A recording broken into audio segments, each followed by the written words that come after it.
High everyone, how are you? Welcome to my YouTube channel. প্রায় প্রত্যেকটা মোবাইলে Android ফোনগুলোতে গুগল ক্রোম অ্যাপস থাকে।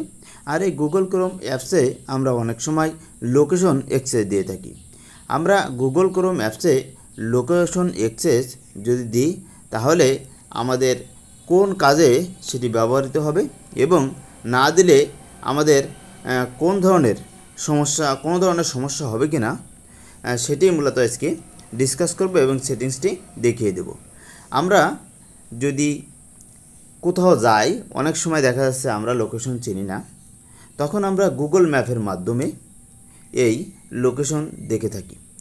এই লোকেশন দেখার জন্যই মূলত আমাদেরকে এই লোকেশন অ্যাক্সেসটা দিতে হয়। আর এই লোকেশন অ্যাক্সেস দেওয়ার কারণে আপনাকে কিন্তু অলওয়েজ ট্র্যাকিং করে ফেলছে। আপনি কোথায় যাচ্ছেন সেটি ট্র্যাকিং করছে। এই লোকেশন ট্র্যাকিং করার কারণে দেখা যাচ্ছে আপনাকে অন্যরা কিন্তু ট্র্যাক করতে পারবে যে আপনি কোথায় যাচ্ছেন, কী করছেন। আর নির্দিষ্ট একটি সময় পর্যন্ত তারা এগুলো রেকর্ড করে রাখে।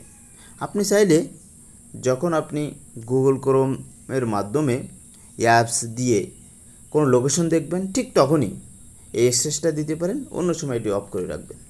কীভাবে আপনি এটি অফ করবেন আজকের ভিডিওতে সেটি দেখিয়ে দেব। এর জন্য যে কাজটা করতে হবে, ফার্স্ট আপনাকে আপনার মোবাইলের যে সেটিং আইকন আছে, সেটিং আইকনে যেতে হবে। সেটিং আইকনে যাওয়ার পরে এরকম একটা ইন্টারফেস আপনার সামনে চলে আসবে। আপনি ওপরের দিকে দেখবেন যে সার্চ সেটিং নামে একটি অপশন আছে। এখানে ম্যানেজ অ্যাপস টাইপ করবেন এবং সেখানে আপনি সার্চ করে দেবেন। সার্চ করার পরে দেখবেন যে একটু সময় নিতে পারে, অনেক সময় ওপরের দিকে ম্যানেজ অ্যাপস চলে আসবে। এখানে আপনাকে ক্লিক করতে হবে।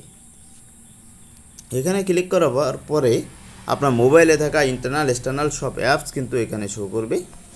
এখান থেকে আপনাকে ওপরের দিকে সার্চ যে অপশনটা আছে, এই অপশানে টাইপ করতে হবে, ক্লিক করতে হবে এবং টাইপ করতে হবে ক্রোম। দুই একটা ওয়ার্ড টাইপ করার সঙ্গে সঙ্গে চলে আসবে। তারপরে এই ক্রোম অপশানে চলে যাবেন। যাওয়ার পরে এখানে অ্যাপস পারমিশন একটি অপশন পাবেন। এই অ্যাপস পারমিশন অপশানে ক্লিক করে দেবেন। এখানে ক্লিক করার পরে আপনি লোকেশন পেয়ে যাবেন। এটি আপনি ডু নট অ্যালাউ করে দেবেন। তাহলে এখন থেকে গুগল ক্রোম কিন্তু আপনাকে আর ট্র্যাকিংয়ের আওতায় আনতে পারবে না। Thank you all. আল্লাহ হাফেজ।